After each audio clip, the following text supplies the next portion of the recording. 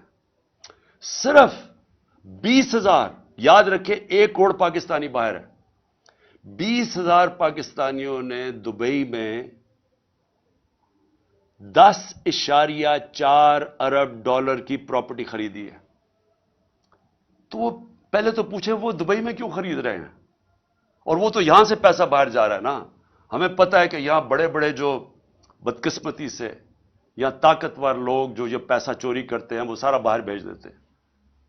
یہ جو سارے مے فیئر کے فلیٹ اور یہ سارا یہاں کا چوری کیا ہوا پیسہ گیا ہوا ہے. تو میں تو صرف دبئی کی بات کر رہا ہوں, میں تو یورپ کی نہیں بات کر رہا, میں امریکہ کی نہیں بات کر رہا, میں انگلینڈ کی بات نہیں کر رہا, لندن میں کتنی پراپرٹیز ہے پاکستانیوں کی اس کی بات نہیں کر رہا, میں تو صرف دبئی کی بات کر رہا ہوں. سوچیں پاکستانیوں کا یہ تو ملک سے باہر پیسہ جا رہا ہے. یہ سوچ لیں کہ ان 1 کروڑ پاکستانیوں میں سے اگر 5 لاکھ پاکستانی فیصلہ کریں پاکستان میں سرمایہ کاری کرنے کا, میں آپ کو یقین دلاتا ہوں کہ پاکستان کے ڈالر کا مسئلہ حل ہو جائے گا. لیکن اس کے لیے رول آف لا, قانون کی حکمرانی, وہ ماحول بنانا پڑے گا جس میں ان کے لیے آسانیاں ہم پیدا کریں تاکہ وہ پیسہ اپنا لے کے آئیں. اور یہ دنیا میں جب ویتنام, یہ جو ملک آگے بڑھے ہیں, ان ساروں نے ماحول پیدا کیا جدھر سے باہر سے انویسٹمنٹ آئی. لیکن ان کے پاس ان کے لوگوں نے نہیں کی, انہوں نے تو چائنیز انویسٹمنٹ لے کے آئے ویتنام میں. ہمارے پاس تو یہ ہمارا اثاثہ بیٹھا ہوا ہے, ہم نے صرف ماحول ٹھیک کرنا ہے, ہم نے ان کے لیے آسانیاں پیدا کرنی ہیں, ہم نے اس ملک کے اندر انصاف قائم کرنا ہے. اور انصاف کا مطلب قانون کے سامنے سب ایک برابر. جب تک یہ نہیں ہوگا یہ ملک آگے نہیں بڑھ سکتا. میں آپ کو بار بار نبی صلی اللہ علیہ وسلم کی جو حدیث ہے کہ تمہارے سے پہلے بڑی قومیں تباہ ہوئی, جب طاقتور چوری کرے اسے نہ پکڑو اور کمزور کو جیلوں میں ڈالو, وہ قوم تباہ ہو جاتی ہے. یہ ہماری تباہی کا سب سے بڑا مسئلہ آج یہ ہے کہ طاقتور چوری کر کے کہتا ہے این آر او دے دو, نہیں تو ہم تمہاری گورنمنٹ نہیں چلنے دیں گے, اور ہم صرف چھوٹے چوروں کو جیل میں ڈالتے ہیں, ملک تباہ ہو جاتا ہے. تو جو ان ساری چیزوں کو ایک اگر پوائنٹ سب سے زیادہ وہ ہے قانون کی حکمرانی, رول آف لا. تو آخر میں اور اس میں اور میں بتا دوں, ہم ٹیکس ریفارمز کر رہے تھے, ہم ایف بی آر کو ٹھیک کر رہے تھے, ٹیکنالوجی لے کے آ رہے تھے, ہم نے ٹریک اینڈ ٹریس سسٹم بنا دیا تھا, ہم نے آرٹیفیشل انٹیلیجنس کے ذریعے ہم نے 35 ملین ٹیکس پیئرز کو آئیڈینٹیفائی کیا رہا تھا جو مزید جو ٹیکس نہیں دے رہے تھے لیکن ان کے پاس وسائل تھے. تو ہم نے آرٹیفیشل انٹیلیجنس کے ذریعے ان کو آئیڈینٹیفائی کیا. تو اور آہستہ آہستہ ہمارے پاس تو ابھی صرف 25 لاکھ 20-25 لاکھ ٹیکس پیئر والے لوگ ہیں. 22 کروڑ میں صرف 25 لاکھ لوگ ٹیکس دیتے ہیں. تو ہم نے یہ جو تقریباً 3.5 کروڑ لوگوں کو آئیڈینٹیفائی کیا تھا, اگر ہم ان کو ٹیکس میں لے آئیں تو ہماری آمدنی میں اور اضافہ ہو جائے گا, ہماری انویسٹمنٹ آ جائے, ڈالرز آ جائیں گے, ہماری ایکسپورٹس آہستہ آہستہ جو ہم بڑھا رہے تھے اور ان کو انسینٹیوائز کریں اس میں ڈالرز میں اضافہ ہو جائے گا. تو آخر میں اور پھر مدنیات, ہم نے کبھی اس کے اوپر زور ہی نہیں دیا. ایک تو بڑا غلط کیا کہ سارے صوبوں کے اندر منرلز کی جو ڈپارٹمنٹ ہے وہ ادھر ڈال دی, ان کے پاس کیپیسٹی نہیں ہے. اتنا زیادہ پوٹینشیل ہے پاکستان مدنیات یا منرلز کو ہم بیچ کے, ہم نے اس میں بھی ایسٹیمیٹ کیا ہم اور ڈالرز لا سکتے ہیں پاکستان کے اندر. تو آخر میں انشاءاللہ اگلے ہفتے میں اپنا پہلا جلسہ کر رہا ہوں اور میں آغاز کر رہا ہوں اپنی الیکشن کیمپین کا. میں اپنی ساری خیبر پختونخوا اور پنجاب میں سارے اپنی پارٹی کو کہنا چاہوں گا تیاری کر لیں. میں انشاءاللہ اگلے ہفتے 10 دن زیادہ سے زیادہ 2 ہفتے تک ٹکٹ سارے بانٹ دوں گا. میں اب خود ٹکٹس کا میں آپ کو یہ بتا دوں کہ اس باری میں خود ٹکٹس دے رہا ہوں. ٹکٹس میں اس لیے خود دے رہا ہوں کہ مجھے آخری دفعہ پتہ چلا پچھلی باری کہ ہمارے ٹکٹس کئی بکے ہیں, ہمارے غلط کینڈیڈیٹس کو پیسے لے کے بنایا گیا. تو اس لیے میں اب کسی پہ نہیں چھوڑ رہا, سارے میں خود تفتیش کر رہا ہوں, میں خود بیٹھ کے ٹکٹس دوں گا, خود میں انٹرویو کر رہا ہوں لوگوں کو اور آہستہ آہستہ بلاؤں گا لوگوں کو انٹرویوز کے لیے. لیکن اگلے ہفتے 2 ہفتے تک انشاءاللہ میں ٹکٹس تقریباً سارے دے چکا ہوں گا. جن جن لوگوں کو ٹکٹس نہیں ملیں گے میں آپ کو یہ کہنا چاہتا ہوں کہ اس کے بعد پنجاب میں ہم نے سیدھا بلدیاتی الیکشن کروا دینا, تو انشاءاللہ ہم ان کو وہاں اکوموڈیٹ کر لیں گے. اور دوسری چیز کہ اس باری میں پارٹی ڈسپلن کے اوپر سختی سے کہنا چاہتا ہوں کہ اب تک تو جو ہمارے تحریک انصاف اگر ایک کو ٹکٹ نہیں ملتا تو وہ انڈیپینڈنٹ کھڑا ہو جاتا ہے. اس باری ہم نے یہ نہیں کرنا, کیونکہ یہ پاکستان کی تاریخ کا سب سے اہم الیکشن ہے. اس کے لیے اگر جو پارٹی ڈسپلن توڑے گا فوری طور پہ ہم اس کو پارٹی سے نکال دیں گے. اور میں اس لیے کہہ رہا ہوں کیونکہ میں پوری اپنی دیانتداری سے کوشش کر رہا ہوں, اور میں آپ کو یہ کہتا ہوں کہ کسی قسم کی نہ میں نے سفارش آج تک سنی ہے, نہ مجھے کسی قسم کی کوئی لالچ کوئی دے سکتا ہے.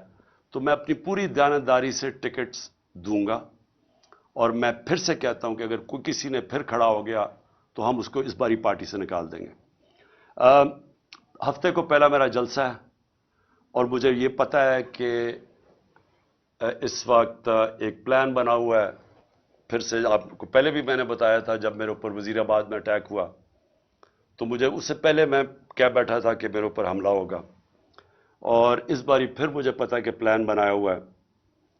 اور مجھے یہ بھی پتا ہے کہ کون لوگ ہیں جو اس کے پیچھے ہیں.